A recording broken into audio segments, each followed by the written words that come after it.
রামিসাকে যারা হত্যা করেছে তাদেরকে সর্বোচ্চ শাস্তি দিছে মৃত্যুদণ্ড।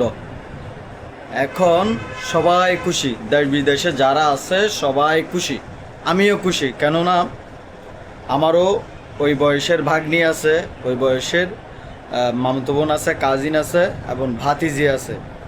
এ কারণে যে রামিসা হত্যার যে আসামি আছে তাদের মৃত্যুদণ্ড হওয়াতে আমি অনেক খুশি হয়েছি এবং এটা বাংলাদেশের জনগণ দেখার জন্য প্রস্তুত রয়েছে। কিন্তু এখন দেখতেছি কয়েকটা নিউজের মধ্যে দেখতেছি রামিসা হত্যার আসামি যারা আছে তারা নাকি কাঠগড়ায় দাঁড়িয়ে জজ সাহেবকে বলতেছেন তাদেরকে যাবজ্জীবন দেওয়ার জন্য। কেন দিবে? তোমরা একটা নিষ্পাপ শিশুকে দুনিয়া থেকে বিদায় করে দিয়েছ, দুনিয়া থেকে শেষ করে দিয়েছ, এরপর তোমরা দুনিয়ার মধ্যে তিলে তিলে তিলে খেয়ে বেঁচে থাকবা? এটা হতে পারে না, এটা কখনো হতে পারে না।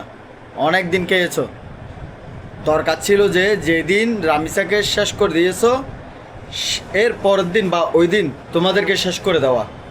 কিন্তু বাংলাদেশে আইন এখনও সুন্দরভাবে আছে এবং ধীরস্থায়ী চলতেছে, কার্যকর হওয়ার আশা আকাঙ্ক্ষা দেখতেছে জনগণ। এই জন্য তোমাদেরকে এখনও ছাড় দিছে। কিন্তু বাংলাদেশের জনগণ কিন্তু তোমাদের উপরে অনেক ক্ষিপ্ত। তোমরা যাবজ্জীবন আর চাইও না। যাবজ্জীবনের জন্য যদি কোনো রিকোয়েস্ট করো তাহলে তোমাদের রেহাই হবে না। আমার একটাই কথা, আমার একটাই অনুরোধ, কোনো যাবজ্জীবন চলবে না। তাদেরকে একেবারে মৃত্যুদণ্ড দিয়ে দেন, জনগণ দেখবে, জনগণ শান্তি হবে।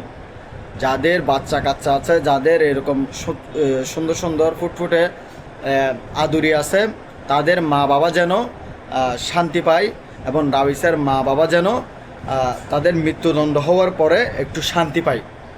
বাংলাদেশের জনগণ যেন একটু নিরাপদে থাকে।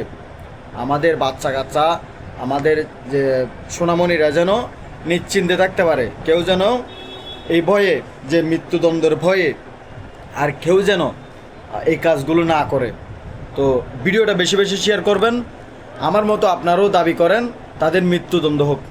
আমার মতো সবাই দাবি করেন, আমার মতো সবাই তীব্র নিন্দা জানান যেন এই ধরনের কাজ শিশু ধর্ষণ যেন আর না হয়। ভালো থাকবেন, সুস্থ থাকবেন। ভিডিওটা বেশি শেয়ার করবেন যেন এই আমাদের জজ সাহেবের কাছে পর্যন্ত চলে যায়। ভালো থাকবেন, সুস্থ থাকবেন। আসসালামু আলাইকুম।